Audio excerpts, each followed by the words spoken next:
Following king സേഹുയി രചനയും സംവിധാനവും നിർവഹിച്ച് ഈ വർഷം റിലീസായിട്ടുള്ള ഒരു പുതിയ കൊറിയൻ മിസ്റ്ററി ത്രില്ലർ ചിത്രമാണിത്. ഇന്ന് ഈ സിനിമയെക്കുറിച്ച്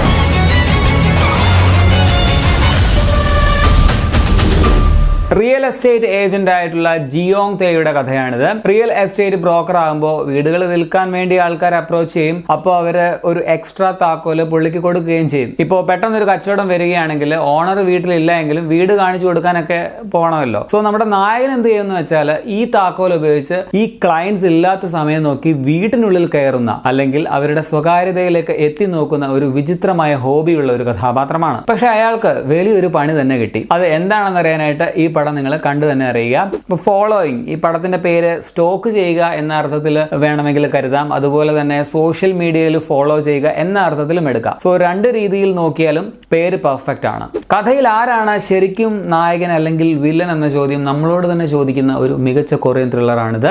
ഒരുപാട് ട്വിസ്റ്റ് ആൻഡ് ടേൺസ് ഒക്കെയുള്ള ഒരു സിനിമ കൂടിയാണ്. പടത്തിന്റെ എൻഡിങ്ങിനെ കുറിച്ച് ചിലപ്പോൾ ചിലർക്ക് ചില കൺഫ്യൂഷനോ അല്ലെങ്കിൽ എതിരഭിപ്രായമൊക്കെ ഉണ്ടാകാനുള്ള സാധ്യതയുണ്ട്. പക്ഷേ ഇതൊരു പെർഫെക്റ്റ് ക്ലൈമാക്സ് ആയിട്ടാണ് എനിക്ക് പേഴ്സണലി തോന്നിയത്.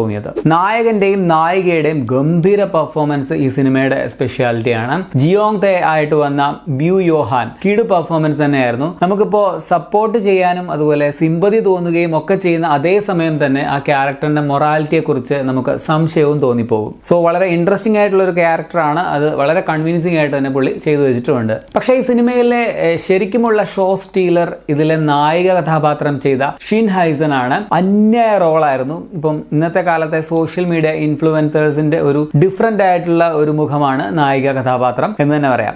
സോ വളരെ വ്യത്യസ്തമായിട്ടുള്ള ഒരു സോഷ്യൽ മീഡിയ ഇൻഫ്ലുവൻസർ ആണ്. ഇപ്പം ഈ ഒരു കൺവെൻഷണൽ നായിക സങ്കല്പങ്ങളെയൊക്കെ പൊളിച്ചെടുക്കുന്ന ഒരു കഥാപാത്രമാണെന്നും പറയാം. അത് നല്ല കിടിലനായിട്ട് തന്നെ ഷീൻ ഹൈസൺ ചെയ്തു വെച്ചിട്ടുണ്ട്. കഴിഞ്ഞ വർഷം റിലീസായിട്ടുള്ള ടാർഗറ്റ് എന്ന് പറഞ്ഞ ഒരു സിനിമ ഉണ്ടായിരുന്നു. അപ്പം ആ പടത്തിൽ ഇതേ നായിക ചെയ്ത ഒരു ക്യാരക്ടർ ഉണ്ട്. അതിൽ നിന്നും വളരെ ഡിഫറെന്റ് ആയിട്ടുള്ള ഒരു വേഷമാണ് ഈ സിനിമയിൽ പുള്ളിക്കാരി ചെയ്തു വെച്ചേക്കുന്നത്. എന്തായാലും പുള്ളിക്കാരി പൊളിച്ചു. പോലീസ് ഇൻസ്പെക്ടറായിട്ട് വന്ന ലീ എല്ലും കൊള്ളാമായിരുന്നു. പടത്തിന്റെ ക്യാമറ, കളർ ടോൺ ഒക്കെ ഭയങ്കര രസമായിരുന്നു. ഇപ്പൊ സൗത്ത് കൊറിയയിലെ ടൗൺ കാഴ്ചകളുണ്ടല്ലോ, അതായത് ഇങ്ങനെ കയറ്റം ഇറങ്ങി വരുന്നത് പോലെയുള്ള റോഡുകൾ, അത് ഈ പടത്തിലും ഉണ്ട്. ഭയങ്കര രസമാണ് അതിങ്ങനെ കാണാൻ തന്നെ. ബാക്ക്ഗ്രൗണ്ട് സ്കോറും സിനിമയ്ക്ക് ഒരു മുതൽക്കൂട്ടാണെന്ന് പറയാം. അതുപോലെ പടത്തിന്റെ എഡിറ്റിംഗ് ഭയങ്കര ഇൻട്രസ്റ്റിംഗ് ആയിരുന്നു കേട്ടോ. ഇപ്പോൾ ചില ഷോട്ടുകൾ പെട്ടെന്ന് ഇങ്ങനെ കാണിച്ചു പോകും. അപ്പൊ നമുക്ക് അതിന്റെ കംപ്ലീറ്റ് മീനിങ് മനസ്സിലാവില്ല. ബട്ട് പിന്നീട് അത് വ്യക്തമാവുകയും ചെയ്യും. സോ എഡിറ്റിംഗ് കഥയെ വളരെയധികം ഹെൽപ്പ് ചെയ്തിട്ടുണ്ട്. ഇതിന്റെ എഡിറ്റർ ആരായാലും കിടു വർക്കായിരുന്നു. പടം ഒത്തിരി സ്ലോ ഒന്നുമല്ല, ഫാസ്റ്റ് ആയിട്ട് പറഞ്ഞു പോകുന്ന ഒരു സിനിമയാണ്. പടത്തിന്റെ ലെങ്ത് 1 മണിക്കൂർ 42 മിനിറ്റ് മാത്രമാണ്. സോ ആകെ മൊത്തം ടോട്ടലിൽ പേഴ്സണലി എനിക്ക് ഈ പടം നന്നായിട്ട് ഇഷ്ടപ്പെട്ടു. സിനിമ ഇപ്പോൾ ഡിജിറ്റലി അവൈലബിൾ ആണ്.